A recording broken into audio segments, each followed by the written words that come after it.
Hey guys, it's Jared here from Rocket Chainsaw, and I'm here to talk at you about Mass Effect. We're knee-deep in about 3 games and a bunch of expanded universe stuff, and I know I'm not the only person out there who is hungry for more info on the next game. Most of us have been sitting, waiting patiently, but if you've been following the Mass Effect grapevine recently, you might be aware of some very interesting Mass Effect 4 gossip going around. And if you haven't been following, well, now you can learn. Okay, so Mass Effect. I've got all the games on PC. Most of them are the first day collector's editions. I even went out of the way to play those so-so iPhone games. I've got the lovely trilogy art book, which looks great. I've got all 4 novels, yes, including Deception. And I've even got all the comics. Some of them are physical and others are digital. I've read them all. It would probably be easy for me to list the things I don't have. Like, I don't have the original game's first-run art booklet. Sadly, I missed out. And it goes for way too much on eBay. I don't have any of the toys, and I don't have that Liara Basoju statue. If I did, it probably wouldn't be in a state to show anybody anyway. The point that I'm trying to make is that I'm about as obsessive and dedicated as a Mass Effect fan comes, minus all that creepy stuff. And that means that I make sure to dedicate a few hours of every day to scouring the internet for any slither of gossip or rumours related to the next game. Most days end with the depressing realization that I'm totally wasting my life. But to my surprise, the last few days have been everything but. Okay, so before we go any further, let's just do a quick recap. The umbrella company we know as BioWare is organised into several development studios around the world, each studio headlining 1 or 2 key projects with development aid from other studios. For example, BioWare Austin is largely responsible for Star Wars The Old Republic, which we all know. At the heart of BioWare is Edmonton, their Canada-based headquarters, and source for most of their mainline franchises. Baldur's Gate was born there, Neverwinter Nights was born there, and of course Dragon Age and Mass Effect came from Edmonton. Edmonton is where they house most of their staff and do a majority of the company's work. So during the tail end of Mass Effect 2's development cycle, both EA and BioWare agreed to expand the position in Canada by opening up BioWare Montreal. And that studio would be built with the aim of kind of acting like a slowly growing support team during the production of Mass Effect 3, and eventually gearing up to take the entire mantle of the Mass Effect franchise under their wing, while Edmonton moved on to other projects like Dragon Age Inquisition, which at the time we knew as Dragon Age 3, and an entirely new IP. So the future of the Mass Effect franchise post-trilogy would be handled by Montreal, not Edmonton. And of course, this all pretty much came to fruition last November, when Montreal formally announced that they'd be spearheading Mass Effect 4, which won't actually be called Mass Effect 4, and that the game would be powered by DICE's Frostbite 3 engine. That's the same really impressive engine powering Battlefield 4 and Dragon Age Inquisition, also at BioWare. Unfortunately, with the exception of some really cheeky Twitter banter and teasing, that's about all we know of Mass Effect 4. Montreal is doing a really bang-up job of keeping a lid on what kind of game it is, where it's set, when it's set, who will play as, and all that other stuff. I should say they were pretty good at keeping a secret until now. Okay, so this most recent Mass Effect 4 gossip explosion comes from this tiny little post on a fan forum out in the middle of, like, internet no man's land. Blink and you'd miss it, and most people did, because the post was sitting, like, largely unreported for a good couple of months on this almost totally inactive forum. On it, the user makes some claims of content shown and talked about at a private Mass Effect fan presentation that took place at one of the more recent PAX events in the US. I'll get into why I think it's believable in a moment, but for now let's just look at what the user claims. According to the author, the PAX event was held privately for a select few long-term Mass Effect fans. The reps at the event opened with the question, what does N7 mean to you? If you're a Mass Effect fan, obviously you recognize what N7 is. And then asked the group whether they'd prefer a sequel, a prequel, or something totally different, like, alternate universe, side story. And the person claims that, an overwhelming majority of people there definitely requested a sequel more than anything else. This was followed by showcasing handfuls of concept art and in-game renders, including a reveal of 2 new species. If you're really into the Mass Effect lore, the reveal of 2 new species is really exciting, because that's new creatures to meet, kill, probably seduce, whatever. The first was one that BioWare described as arrogant, so they were visually very skinny, almost skeletal-like, with glowing eyes and this frill-like neck leading up to their heads. The author said that their heads reminded him a little bit of the aliens from Independence Day. Meanwhile, the second was described as ancient, advanced, and guardian-like these smooth steel bone bodies highlighted with Tron-like glowing lines and surrounded by these floating fragments, really reminiscent of that classical fantasy or science fiction golems. Both of these races were followed by like the classical races, Aturian, Asari, Solarian, and Krogan, running in-engine on Frostbite 3, which the person says, looked really amazing. That's not really surprising. I mean, Frostbite 3 is totally new technology. Part of that new technology, apparently, the writer claims that BioWare wished to enhance the visual diversity of all the characters across all the species. Much in the same way that humans have different bone and muscle structures in their face. Frostbite 3 allows that similar level of structural diversity to extend across to the likes of Solarian and Krogan, so BioWare showed off bone structures in their faces that gave each individual character a lot more diversity. The character lineup demonstration was finalized with the odd question of like, hey, if you had to get rid of two, what would they be? And then ask the audience to choose from the main races two that if they had to get rid of them, which would they be? The writer himself claims he, being a big fan, he struggled to decide which ones to get rid of. But he did, make an observation that most people seemed to pick Quarian and Krogan when they were pushed for it. So kind of after dealing with the races and the characters, the new ones and the old ones, BioWare shifted the focus to equipment, showing off armor configurations along with an assortment of like land vehicles for different environment types. And just with the facial diversity, the developers noted they wished for the next game to allow for a deeper customization of your armor and your equipment. So things like different armor pieces, different colors, textures, materials. We could do a little bit of that in Mass Effect 2 and 3, but they seem to really want to kind of take that Frostbite customization to a new level. They showed off a whole bunch of different sets, and then they asked the group which they thought, out of these armors, which would be the most iconic, which would be the most interesting to you. And look, the writer claims the team pretty much refused to give any specifics on, the story or the setting, which would be the first questions, I would ask, or I think anybody would ask. But they did indicate a kind of vague direction for where they want to take the next Mass Effect game. They said they'd like to bring the focus back to what the first Mass Effect was dealing with. Mike Gamble apparently said something like stranger in a strange land.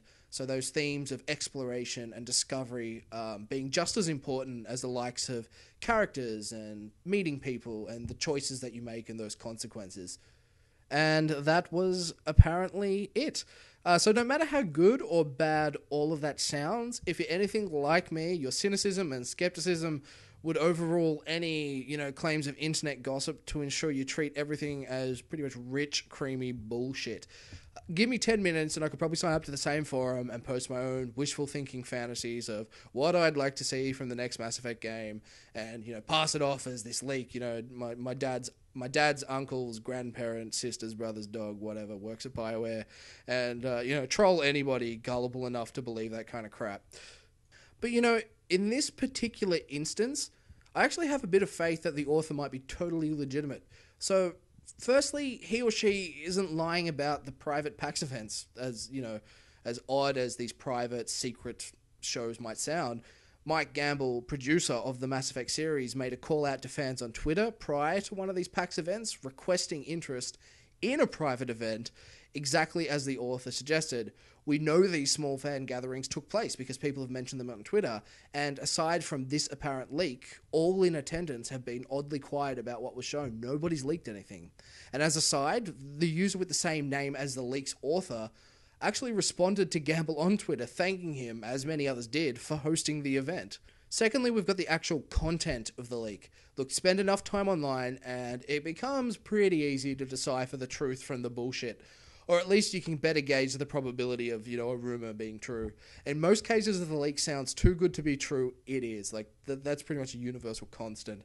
And it's usually almost always written as if it were fan fiction. Way over positive, unnecessarily detailed, and focused on really specific things that would only attract the most hardcore fans and all that kind of stuff. It's really great stuff to hear, but it's also really highly unrealistic. What the author describes in his or her post is far from that. It's vague, it's subtle enough to be the kind of thing we'd expect from a private tease, and it doesn't really properly reveal any of the next game specifics. The race stuff's obviously a big deal, but it's not the setting, and is it a sequel, is it a prequel, who's the hero, who's gonna follow in Commander Shepard's shoes? Those are the big questions, and none of that was revealed.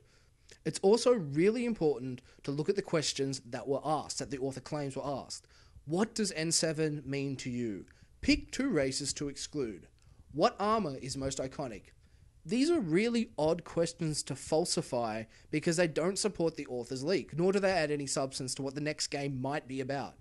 But they're absolute textbook marketing questions that raise a lot of interest. At a small event like this, marketing and PR departments will often use those in attendance as like a small kind of focus group. They ask them questions, engage reactions to shape the promotional and marketing material for the game in question. So when they ask something like, what armor looks most iconic? What they're actually asking is, which armor would look best on the box? What does N7 mean to you? Well, if N7 plays a major thematic role in the next game, they're essentially sourcing the fan base for box art quotes. Hey fans, what do you want? Do you want a sequel? Do you want a prequel? Do you want a mid-quel, alternate universe? Whether Mass Effect 4 is a sequel, a prequel, a mid-quel, or whatever, that decision has already been made. It's been in development for far too long. They ask these kind of questions to validate their own choices and gauge if it's something to focus on during marketing. Marketing often does this in order to shape the marketing to focus on parts that fans find most important. It doesn't actually change the product, it's just the way that they work out what fans are most attracted to being answered. So they know if that's a really hot topic amongst the franchise, they can put that at the forefront of marketing to get people talking.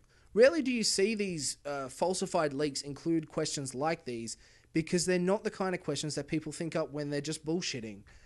They don't tell you anything about the lies that they're constructing. They don't support those lies, and they're not really all that interesting.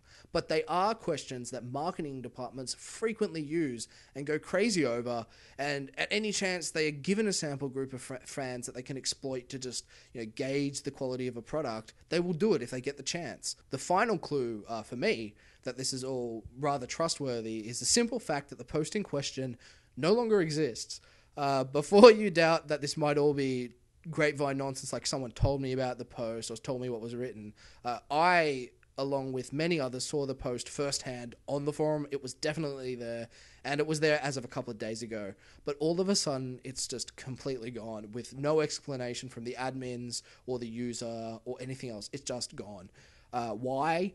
Well, do you remember when a rough copy of Mass Effect 3's script was accidentally leaked online a couple of years ago from the Xbox 360 demo that was circulating before the game came out? It was posted all over the internet, and EA's lawyers came down hard. They were issuing cease and desist notices to pretty much any forum or website that was posting this news. I remember they even hit NeoGAF with the cease and desist to get rid of this content. We know full well, based on their history, that EA's legal department will jump over any leak it sees and do whatever they can to cover it up, which is ironically kind of like the Streisand effect, because it gets people interested in why EA is covering up anything to begin with. In this case, I believe that's exactly what they're doing. Why else would one odd post that went largely unnoticed until now suddenly up and disappear as soon as the info gained publicity?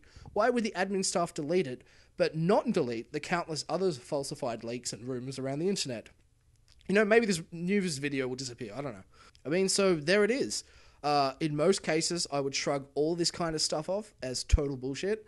But given the context of the information provided, the choice of wording from the author, and the delivery of the information that apparently happened at this event, and the odd disappearance of the source information afterwards, look, I actually think this is pretty damn believable, and I consider the information that he provided to be our first real leak on what the future holds for Mass Effect 4, or whatever it's called. Montreal's game will most likely feature those 2 new races shown to the audience, along with all the classics, like the Asari and Turian, they're definitely coming back. The shift of the game focus to exploration and discovery, I think that's there, just like it was in the first Mass Effect game. And, I really wouldn't be surprised in the least to see the campaign allow you to play as one of 3 or maybe 4 different species, which would be new to the series, except for Mass Effect 3's multiplayer, but follow in the footsteps of Dragon Age Inquisition. Look, the multi-species campaign thing, it's one of the most hotly requested additions by fans for the franchise, and I think it's really unrealistic to expect every single race to be playable when you factor in the development cost of, the different dialogue options and filters, and, writing references to those characters. Having every single character playable is a bit crazy, but they definitely could do a small pool. And I believe that asking the group to cull 2 species from the lineup is the marketer's way of gauging which species are most popular, and thus which would be best to focus on as playable species in the game. I just hope we don't have to wait too long to find out the truth. I'm really excited about the future of this series. If we're lucky, we'll hear a bit more about VGX next weekend. I'm cutting together a video about that event, which I'll put up next week. The game is rumored to be announced there and would actually, make sense given Mass Effect 3 was announced at the same event. But until then, we'll just have to keep, scouring the internet, replaying the games, reading the comics, writing erotic fan fiction, whatever helps you pass the time. Until then, be sure to check out rocketchainsaw.com.au for more video and written features just like this one.